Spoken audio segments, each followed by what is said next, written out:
किसको मार देता है? संभाजी को उसने और क्रूर तरीके से मारा था। मतलब संभाजी वाली मौत तो इतिहास की सबसे दर्दनाक मौत है। ये टुकड़े टुकड़े करवा दिए थे संभाजी के, थोड़े थोड़े थोड़े थोड़े मछलियों के टुकड़े करके नदी में बहाए थे उसने संभाजी के। संभाजी को जब मार दिया तो अकबर दुर्गादास के समझ में आया कि यार अपना औरंगजेब का बेटा कौन था, उसकी पोस्टिंग अपने राजस्थान में थी। राज सिंह और दुर्गादास ने प्लानिंग की कि यार अकबर को अपनी तरफ मिलाते हैं। तो दुर्गादास जी अकबर के पास गए और अकबर को जाके कहा कि अकबर मुगल बादशाह बनना चाहता है। तो उसने कहा हाँ। जैसे डैडी मरेंगे, डैडी के मरने के बाद में मैं तीनों भाइयों को मारूंगा और तीनों भाइयों को मार के और मैं क्या बन जाऊंगा, मुगल बादशाह। दुर्गादास ने समझाया कि यार जैसे तेरे पापा सुबह शाम दोनों टाइम जिम जाते हैं ना, लगता नहीं है मरेंगे बहुत जल्दी, और मर भी गए तो इस बात की क्या गारंटी है कि तू राजा बनेगा, बाकी वाले तीन भाई तेरे को सल्टा दे और उनमें कोई बन गया तो अकबर ने कहा यार तो मैं क्या ही कर सकता हूँ। तो दुर्गादास राज सिंह ने कहा कि तेरे पास मौका है, हम तेरे साथ है, तू तेरे को खुद को मुगल बादशाह घोषित कर दे। तो किससे विद्रोह करवा दिया, किस किसने, इनकी बात में और आ गया। और अकबर ने नए साल वाले दिन 1 जनवरी 1681 को, कब की बात है, पाली में अपने एक जगह पड़ती है नाडोल, नाडोल में खुद को मुगल बादशाह घोषित कर दिया कि भारत का मुगल बादशाह मैं हूं। स्टार लगा के लिए कोई सवाल पूछा हुआ है, कर दिया। और इसने औरंगजेब के पास मैसेज किया कि मिस्टर औरंगजेब तू जहां कहीं है फटाफट मेरे सामने हाजिर हो जा, अब मैं मुगल बादशाह हूं, मेरे सामने तेरे को हाजिरी देनी पड़ेगी। औरंगजेब को लगा मरवा दिया, इस बार छोरे को पकड़ ले गए ये तो। अकबर का एक सेनापति था, उसका नाम था तहवूर खान। क्या नाम था? अकबर की जो सेना थी उसका मुख्य सेनापति कौन था? तहवूर खान का पूरा परिवार था आगरा में। परिवार कहां पे था भाई? वो बेचारा राजस्थान लड़ने के लिए आया तो परिवार तो आगरा में रहा होगा। औरंगजेब ने उसके पूरे परिवार को गिरफ्तार किया और गिरफ्तार करके तहवूर खान के पास मैसेज किया कि तहवूर खान तुम्हारे अकबर और दुर्गादास के अंदर गठबंधन हो रखा है, ये गठबंधन तोड़वा, और यदि गठबंधन नहीं तोड़वा पाया तो तेरे लुगाई टाबर मेरे पास गिरफ्तार रही, शाम से पहले पहले तेरे पास समाचार आ जाएंगे कि सबको आगे में जला के मार दिया है मैंने। तैमूर खान बेचारा जानता था कि औरंगजेब आदमी तो जालिम है, जिसने बाप को गिरफ्तार कर लिया, दो दो भाइयों को मार दिया, मुराद दारा दोनों को मार दिया था। और दारा को तो औरंगजेब इतना बुरा मारता है जिसकी हद नहीं। दारा और दारा का बेटा था सुलेमान। क्या नाम था दारा के बेटे का? दोनों को गिरफ्तार किया, गिरफ्तार करके दोनों को जेल के अंदर बंद किया। उसके बाद एक दिन दोनों को दिल्ली में घुमाया, हथकड़ियां लगा के हाथी के पीछे बांध के पूरी दिल्ली के अंदर घुमाया, और दिल्ली में ऑर्डर जारी किया गया कि हर आदमी दारा और सुलेमान पे थूके। बीच बीच में पिटाई की गई उनको, वापस लाए, वापस ला के दोनों को मार दिया था। तो कहते दारा को तो उसने और यूं तड़पा था, पहले अंगुलियां काटी थी, फिर यूं कान काटे, आंखें फोड़ी, बाद में उसकी गर्दन काटी थी।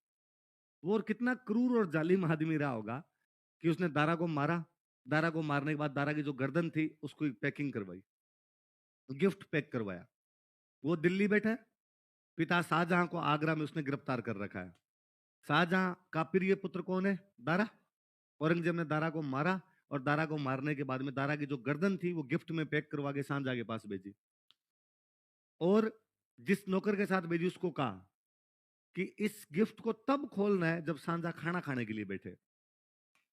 अब इधर आगरा की जेल के अंदर शाहजहां खाना खाने के लिए बैठा, तब गेट कीपर एक लेटर लेके गया, और लेटर में औरंगजेब ने लिख के भेजा था कि डैडी जो हुआ वो हो गया, हमारे भाइयों भाइयों की लड़ाई थी, लेकिन अब मैं आपकी खिदमत में एक गिफ्ट पेश करना चाहता हूं, प्लीज मैंने एक गिफ्ट भेजा है, मैं चाहता हूं कि आप अभी उस गिफ्ट को खोल के देखें। शाहजहां को लगा कि यार कितना अच्छा बेटा है मेरा, ठीक है भले भाइयों भाइयों में लड़ाई होती हो, मैंने भी तो मेरे भाइयों को मार के राजा बना था, लेकिन मेरा तो ध्यान रखता है, और देखो मैं जेल में हूं लेकिन फिर भी उसने मेरे लिए क्या भेजा है, गिफ्ट भेजा है। शाहजहां गेट के ऊपर कहा भाई खाना सामने खाना लगा हुआ, उसने खाना बाद में खाएंगे, पहले गिफ्ट खोल, औरंगजेब ने कहा पहले खोला जाए। तो जैसे गिफ्ट खोलता है उसके अंदर दारा की मुंडी थी। शाहजहां उल्टियां उल्टियां कर करके मर गया था। अब बेटे की यूं साफ साफ गर्दन देके सामने तो बेचारे की क्या हालत हुई होगी। औरंगजेब उतना ही राजी हुआ, औरंगजेब का मजा आया, और भेजू इस बार थोड़े गिफ्ट और भेजू। जेल के अंदर रखा था, जेल में मार दिया था उसने सड़ा सड़ा के। और जब तक शाहजहां जेल में रहा था औरंगजेब कभी आगरा ही नहीं आया, मिलना छोड़िए आगरा ही नहीं आया था। जब मर गया था शाहजहां यहाँ पे, तब वो कहता कि चलो अब मैं आगरा आ सकता हूँ, तब आगरा गया था। तो जालिम आदमी था, तहवूर खान इस बात को जानता था कि टाबरों की शाम से पहले पहले पकौड़े बना के खा जाएगा वो। तो तैमूर खान को लगा कि यार अब कोई तरीका नहीं है, अकबर दुर्गादास का गठबंधन तोड़वाना ही पड़ेगा अपने को। तो तैमूर खान शाम के टाइम में जब थोड़ा धुंधलका सा हो रहा था, नाइट हो ही रही थी, तब दुर्गादास के पास जाता है। ये नाडोल बैठे हुए, एक तरफ अकबर के कैंप लगे हुए, एक तरफ किसके कैंप लगे हुए, दुर्गादास। उसके पास गया और उसने जाके दुर्गादास को कहा कि दुर्गादास जी, मेरे मन में कई दिन से एक बात थी, बताना तो पहले भी चाहता था लेकिन बता नहीं पाया। हाँ बताओ यार खान साहब, क्या बात है? मैं कहा यार आप देखो सीधे आदमी हो, इसलिए मैं बता रहा हूँ आपको। आपको क्या लगता है कि आपने औरंगजेब के बेटे अकबर को अपनी तरफ मिला लिया है? दुर्गादास ने कहा लगता है क्या है ही। अब मुगल बादशाह अकबर है, अकबर हमारी तरफ है, मुगल बादशाह का साथ है। अब हम औरंगजेब को मारेंगे और औरंगजेब को मार के जोधपुर पे हमारा कब्जा हो जाएगा और दिल्ली पे कब्जा हो जाएगा अकबर का। कहा, नहीं, ये दोनों बाप बेटे मिले हुए हैं आपस में। अकबर और औरंगजेब की 60 गांठ है और अकबर आपको पकड़ के औरंगजेब को सौंपेगा। उसने नहीं यार ऐसे थोड़ी हो सकता है। अरे मुझे तो पता है, मैं तो सेनापति हूँ, मुझे तो अंदर की सारी बातें पता है। मैं तो आपको बताने ही आया था, बच सकते हो तो बच जाओ, निकल सकते हो तो यहाँ से निकल जाओ, वरना कल गिरफ्तार करके मार देंगे आपको ही। दुर्गादास जी ने कहा नहीं यार, मेरे यूं विश्वास होता नहीं तेरी बात का। तो तैमूर खान ने और कहा कि एक काम कर लो, अभी अकबर के पास जाके बातचीत करो। आप तो सियाने आदमी हो, उम्र खाई है आपने, तो अकबर से बातचीत में भी निकलवा लोगे कि वो क्या चाहता है। तो दुर्गादास जी गए अकबर के पास रात को बातचीत करने के लिए। तैमूर खान अकबर के गेटकीपर को रुपए दे के आया था कि साम दाम दंड भेद येन केन प्रकारेण, किसी भी तरीके से दुर्गादास अकबर से मुलाकात नहीं करना चाहिए, तेरे को जितने रुपए चाहिए वो ले ले। दुर्गादास जी गए गेटकीपर का, भाई अकबर से मिलना है। उसने कहा नहीं भाई, शहजादा शाम को सोया था तब वो कह रहा था मेरे सर दर्द है और मुझे कोई भी नींद के अंदर डिस्टर्ब ना करे। अरे तू अंदर जाके कह कि मैं दुर्गादास हूँ, मेरे से मिल लेगा वो। आपके लिए तो स्पेशल मना किया था कि दुर्गादास जी आए तो कहे सुबह ही मिलेंगे, अब कोई रात को कोई बातचीत नहीं होगी। अब दुर्गादास जी के मन में डाउट आया कि यार इसका मतलब ये बाप बेटे मिले भी हो सकते हैं। दुर्गादास जी रात को ही अपनी सेना लेके जोधपुर की तरफ निकल गए। अकबर बेचारा सुबह उठा तो उसने देखा कि वहां तो कोई यही नहीं, और अकबर को पता चला कि अपने हाथ से बाजी तो निकल गई। इतने में औरंगजेब को टाइम मिल गया, औरंगजेब ने अपनी एक बड़ी सेना इकट्ठी कर ली और औरंगजेब ने कहा अब अपनी और किसी के साथ दुश्मनी नहीं है, अब अपना दुश्मन एक है अकबर, इसको मारूंगा मैं। अब अकबर बेचारा दुर्गादास जी के पीछे भागा, उसने कहा अंकल मरवा दिया। वो बापू पीछे लगा हुआ है, तुम मेरे बापू को जानते हो कितना जालिम आदमी है, मुझे पक्का मारेगा। अब दुर्गादास जी की भी समझ में आ गया कि यार मिसअंडरस्टैंडिंग की वजह से ये सब हो गया है। पर अब क्या किया जाए, अब पछताई हो जब चिड़िया चुग गई। अब तक औरंगजेब अपनी पावर के अंदर आ चुका था वापस। तो दुर्गादास जी ने कहा कि अकबर, अब अपने को एक ही आदमी बचा सकता है। कौन? कटप्पा। कौन बचा सकता है? साउथ इंडिया में इन दिनों एक नए नए राजा बने थे, महाराज छत्रपति संभाजी। कौन बने थे? महाराज छत्रपति संभाजी, शिवाजी के बेटे। 1680 का साल बड़ा दुर्भाग्यपूर्ण साल था। 1680 में दो राजा मरते हैं। मेवाड़ महाराणा राज सिंह 1680 में डेथ होती है और महाराज छत्रपति शिवाजी की 1680 में डेथ हो जाती है। यहाँ राज सिंह के पास बन गया था जय सिंह, उधर शिवाजी के बाद कौन बन गया था? संभल। जय सिंह भी दुर्गादास के इनके साथ में, शुरू शुरू में राठौर सिसोदिया गठबंधन में शामिल था, बाद में अलग हुआ था, वो यहाँ साथ में। तो अकबर ने कहा मैं तो संभाजी को जानता ही नहीं। तो कहा वो तू मेरे पे छोड़ दे। तो उसने कहा मेरा परिवार यार, मेरे बच्चे मेरे साथ में। दुर्गादास ने कहा बच्चों की व्यवस्था मैं यहाँ करके जाता हूँ। बच्चों को मारवाड़ में छोड़ा। दुर्गादास अकबर को लेके यहाँ से कहाँ जाते हैं, किसके पास जाते हैं? संभाजी के पास में जाते हैं। अब अकबर के सॉरी औरंगजेब के तीन दुश्मन एक साथ थे। औरंगजेब का एक दुश्मन दुर्गादास, दूसरा दुश्मन उसका खुद का बेटा अकबर, और तीसरा दुश्मन कौन? औरंगजेब को लगा मरा दिया। अब ये तीनों एक साथ और हो गए। अब औरंगजेब जल्दी से जल्दी साउथ इंडिया जाना चाहता है। उसने कहा सबसे पहले तो अकबर को मारना है, बाद में इन दोनों को और देखना है क्या करना है क्या नहीं करना है। पर औरंगजेब को डर लगे कि यदि मैं साउथ इंडिया गया तो ये मेवाड़ मारवाड़ वाले पीछे पंगा कर देंगे यहाँ पे, क्योंकि मेवाड़ मारवाड़ वाले औरंगजेब के खिलाफ थे, दुर्गादास के अलावा बाकी वाले लोग साथ। तो उसको लगा यार मारवाड़ वालों से तो संधि हो नहीं सकती, क्योंकि मैं अजीत सिंह को राजा बनाऊंगा नहीं तब तक ये संधि करेंगे नहीं। तो उसने जयसिंह से बात की। उसने जयसिंह को कहा कि भाई जयसिंह, तेरी और मेरी तो कोई लड़ाई नहीं है यार, और तू हमसे संधि कर ले और हम तेरे से जजिया नहीं लेंगे। उसके बदले में तू हमें केवल तीन चीज दे दे, पूर्व मंडल और बदनौर। क्या दे दे? और ये भी यार कागजों में दे दे, बाकी नहीं लेंगे, तू तेरी रख ले। तो जयसिंह संधि करता। फिर जयसिंह को ही पता था कि यार अपनी सीधी सीधी लड़ाई तो है नहीं, क्यों पंगा लिया जाए, अपने थोड़े दिन रेस्ट ले लेते हैं लड़ाई से। तो जयसिंह राठौड़ सिसोदिया गठबंधन से अलग होता है, जजिया देते नहीं और उसके बदले में तीन परगने दे देते हैं। कौन कौन से? तो औरंगजेब राजस्थान की चिंता से तो निष्फिक्र हो गया कि भाई मेवाड़ वालों की सहायता नहीं मिलेगी तो मारवाड़ वाले अकेले ज्यादा कोई उसकी तोड़ फोड़ भी नहीं कर पाएंगे। और औरंगजेब यहाँ से कहाँ चला जाता है? South India. किसे निपटने के लिए? संभाजी, अकबर और औरंगजेब की जिंदगी की सबसे बड़ी गलती है साउथ इंडिया जाना। कि नेपोलियन ने अपनी जिंदगी में सबसे बड़ी गलती की थी कि उसने स्पेन पर आक्रमण कर दिया था। कहाँ आक्रमण कर दिया था? कि यदि नेपोलियन स्पेन पर आक्रमण नहीं करता तो नेपोलियन का साम्राज्य नहीं गिरता। औरंगजेब की जिंदगी की सबसे बड़ी गलती है कि वो कहाँ आक्रमण करने के लिए चला गया? जिस प्रकार स्पेन का फोड़ा नेपोलियन के लिए नासूर बन गया था, उसी प्रकार दक्षिण भारत का फोड़ा औरंगजेब के लिए नासूर बन गया था। इस दक्षिण भारत के आक्रमण के बाद मुगल साम्राज्य भर भरा कर गिर जाता है। औरंगजेब एक बार साउथ इंडिया में जाके फंसता है, अपनी मौत तक साउथ इंडिया से बाहर ही नहीं आ पाता, फिर वो साउथ इंडिया ही रहता है। औरंगजेब ने अपनी पूरी शक्ति झोंकी और 1689 के आसपास में संभाजी को पकड़ के मार देता है। किसको मार देता है? संभाजी को उसने और क्रूर तरीके से मारा था। मतलब संभाजी वाली मौत तो इतिहास की सबसे दर्दनाक मौत है। ये टुकड़े टुकड़े करवा दिए थे संभाजी के, थोड़े थोड़े थोड़े थोड़े मछलियों के टुकड़े करके नदी में बहाए थे उसने संभाजी के। संभाजी को जब मार दिया तो अकबर दुर्गादास के समझ में आया कि यार अपने तो किसके पास में आए थे? संभाजी के। और संभाजी को मार दिया, तब अब अगली बारी अपनी है। तो अकबर ने दुर्गादास को कहा कि दुर्गादास जी आप तो जाओ वापस मारवाड़, मैं जा रहा हूं ईरान। कहां जा रहा हूं? ईरान के राजा से सहायता लेके आ रहा हूं। मैं ईरान के राजा से सहायता लेके आऊंगा, इधर से आप सेना लेके तैयार रखना, हो सके तो जयसिंह से बात करके तैयार रखना, उधर से आप आ जाना, इधर से मैं और ईरान का राजा आ जाएंगे और मेरे बाप को मार लेंगे। इसको तो मारना ही है, इसको मारेंगे अपने पक्का। अकबर उधर से तैयार हो रखा पूरा एकदम। अकबर ईरान जाता है, ईरान का राजा उसको शरण देता है, थोड़े दिन अपने पास रखता है, फिर ईरान का राजा अकबर को मार देता है। शायद ऐसा हुआ होगा कि औरंगजेब ने मैसेज किया होगा कि मेरा बेटा तेरे पास बैठा है, निकम्मा है, मेरे खिलाफ है, तो उसको मार दे, तो उसने पकड़ के मार दिया था। तो बाद में यहाँ पर अब दिक्कत ये हुई कि अकबर के जो वो बेटे बेटी थे वो दुर्गादास जी के पास रह गए। तो टाबरों को तो यहीं छोड़ के गया था, तो वो बाद में यहीं पे रह गए। उन दो टाबरों के नाम थे, लड़के का नाम था बुलंद अख्तर। क्या नाम था? और जो लड़की थी उसका नाम था सफियतु निसा। लड़के का नाम तो क्या था? बुलंद अख्तर। और लड़की का नाम क्या था? किसके बेटे बेटी है? क्या नाम है दोबारा बोलो। लिखो, एक लाइन लिखो पहले। अकबर उधर ईरान गया, ईरान जाके मर गया। तो दुर्गादास ने औरंगजेब ने पूछा अकबर का परिवार कहाँ है? तो पता चला कि उसके बेटे बेटी तो किसके पास में? दुर्गादास के पास में।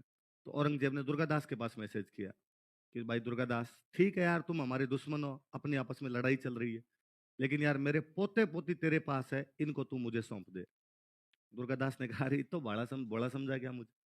और जो तू अपने बेटे के पीछे हाथ धो के पड़ा हुआ था कि अकबर को मारूंगा, इस बात की क्या गारंटी है कि जब तेरे पास बुलंद अख्तर और सफीदुनिसा आएंगे तो तू इनको नहीं मार देगा? और यदि इनको मार देगा तो मैं यार कल को मरने के बाद अकबर को ऊपर जाके क्या मुंह दिखाऊंगा?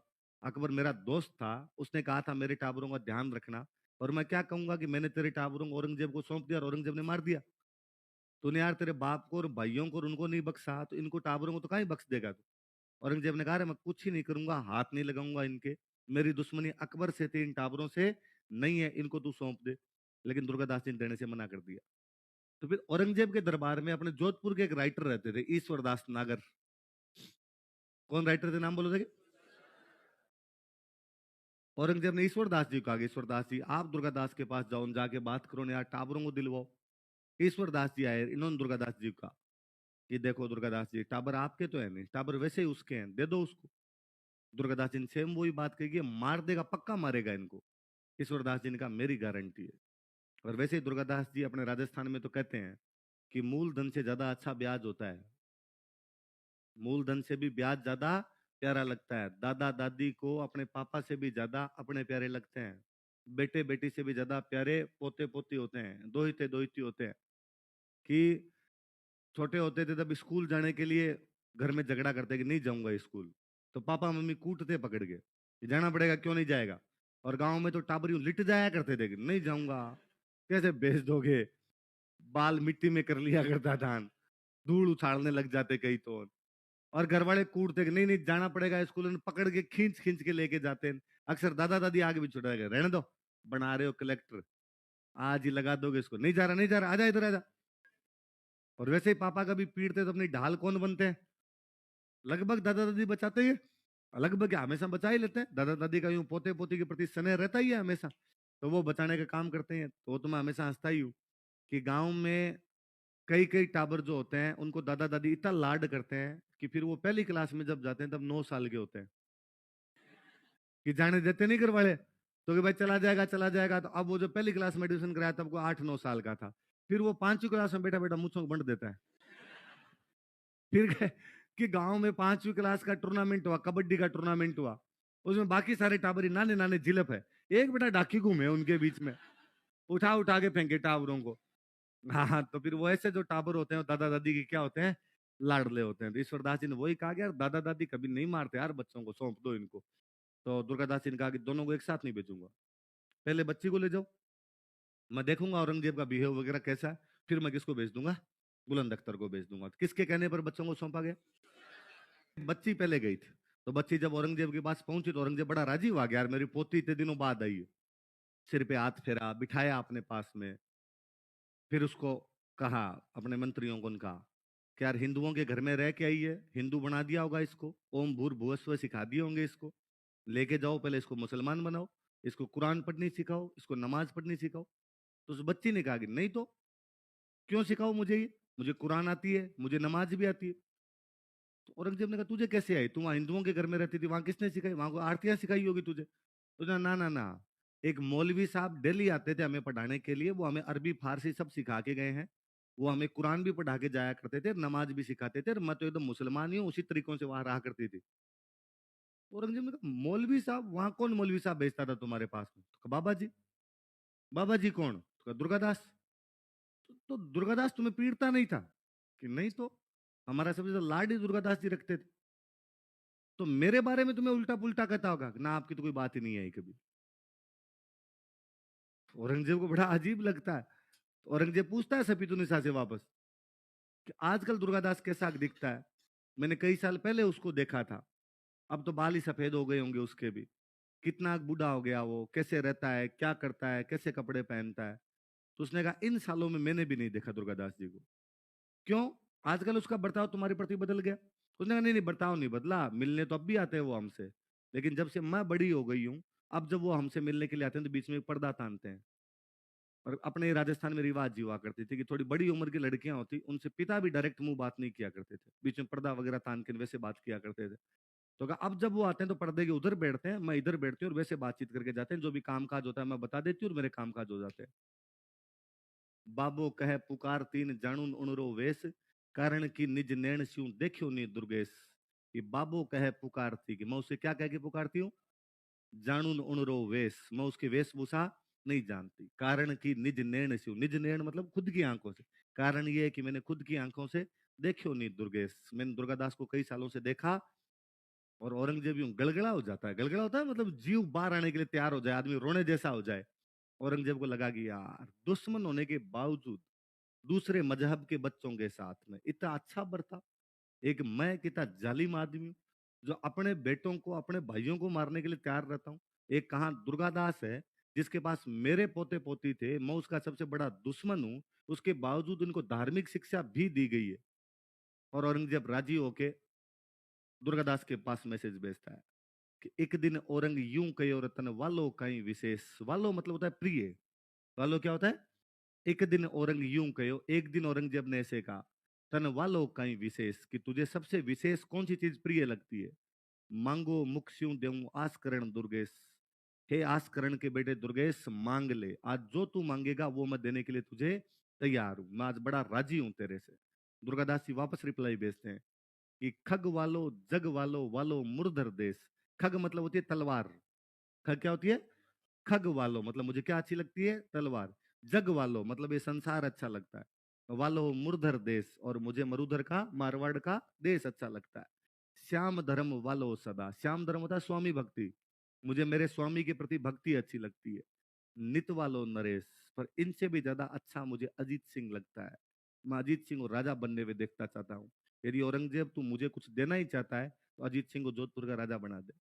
औरंगजेब ने कहा बाकी सब मुझे अच्छा लगता, बस ये जो लास्ट में बोला था ना, बाकी ऊपर वाले तूने जो बोले हैं मुझे भी अच्छे लगते हैं, ये लास्ट वाला मुझे अच्छा नहीं लगता। तो दुर्गादास जी ने कहा कोई बात नहीं, लड़ाई जिंदाबाद है, जिंदाबाद रहेगी। तो उसने कहा बुलंद अख्तर और है तेरे पास, उसको तो भेज दे। तो दुर्गादास जी खुद जाते हैं बुलंद अख्तर को छोड़ने के लिए औरंगजेब के दरबार में। उसको वहां छोड़ के आते हैं, वापस बातचीत करते हैं उससे, यार देख ले तू यदि दे रहा है तो हमें। तो उसने कहा मैं बाकी पूरा मारवाड़ तुम्हें देने के लिए तैयार हूँ, जोधपुर नहीं दूंगा। क्या नहीं दूंगा? दुर्गादास जी ने कहा यार जोधपुर नहीं दे फिर मतलब क्या है, राजा तो तभी माना जाए जब राजधानी में रहे, बाकी हमें कितने परगने दे। तो उसने कहा नहीं तुम देख लो। तो फिर दुर्गादास जी वहां दिमाग लगाते हैं, कहते हैं बाकी परगने दे, जोधपुर बाद में देखेंगे। तो बाकी वाले जैतारण, मेड़ता, सांसौर, जालौर, ये वाले परगने उससे लेते हैं और परगने लेके यहाँ पर वापस आ जाते हैं। कहा आप जोधपुर का? तो दुर्गादास जी ने कहा ये लड़ाई करके ले लेंगे हम, चलती रहेगी लड़ाई, कोई दिक्कत ही नहीं है बाद में। तो बाद में कई साल लड़ाई और चलती है, लेकिन फाइनली औरंगजेब इनको जोधपुर पे तो कब्जा नहीं करने देता। 1707 में औरंगजेब मरता है। कब मरता है? औरंगजेब मरा तो उसका बेटा राजा बनता है बहादुर शाह। कौन राजा बना? तो अजीत सिंह बहादुर शाह के पास गया। उसने बहादुर शाह को जाकर कहा भाई तेरे बाप से तो हम पिछले 30 साल से लड़ रहे हैं और उसने तो हमें जोधपुर दिया नहीं, तू यदि जोधपुर दे रहा है तो ठीक है संधि हो जाएगी, या तेरे साथ भी लड़ना पड़ेगा। बहादुर सिंह का सेम पापा वाली नीति है, मैं भी तुम्हें जोधपुर तो नहीं दूंगा। आगे की कहानी आप सबने पढ़ी थी कि 1708 में देवारी समझौता होता है। कौन सा समझौता होता है? अमर सिंह सेकंड, अजीत सिंह और सवाई जय सिंह, और उसकी पहली लाइन यही है कि अजीत सिंह तथा सवाई जय सिंह उनको राज्य दिलाने में सहायता की जाएगी। समझौता किसके खिलाफ था? बहादुर शाह प्रथम। तो अब तीनों की सेनाएं मिलके आती है, मुगलों का जोधपुर में जो कब्जा था उसको उड़ा देती है, और अजीत सिंह जोधपुर का क्या बन जाता है? राजा। तो कब राजा बना अजीत सिंह जोधपुर का? 1708। कौन से समझौते के बाद? लाइन छोड़